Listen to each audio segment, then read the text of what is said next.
Mahar her చాలామంది మహర్ పొద్దున లేస్తే నమస్తే అంటారు. What is this nonsense? నమస్తే అంటే నాకు బుద్ధి లేదని అర్థం. మీరు కూడా నమస్తే అంటారు, నాకు కూడా మీరు చెప్తారు నాకు కూడా బుద్ధి లేదని. విసే జై భీమ్, జ్ఞానం వర్ధిల్లాలని చెప్పాలి, జ్ఞానం వర్ధిల్లాలని.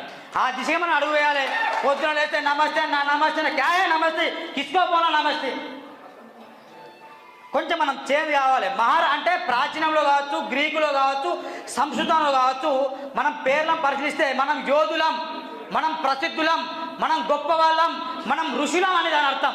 మహర్ అంటే చాలామంది బుద్ధుని యొక్క కవిత్వాలు కావచ్చు, అంబేద్కర్ కవిత్వాలు, హిస్టరీ చెప్తారు, మిస్టరీ చెప్తారు.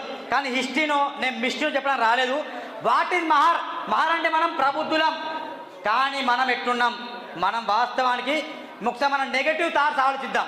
చాలామంది స్టేజ్ మీద వచ్చేసి మన యొక్క పాజిటివ్ చెప్తారు. పాజిటివ్ మనం గొప్పవాళ్ళం, మనం ప్రబుద్ధులం అని చెప్తారు. కానీ మన నెగటివ్ మనం సరి చేసుకుంటే మనం పాజిటివ్గా మనం వెళ్తాం.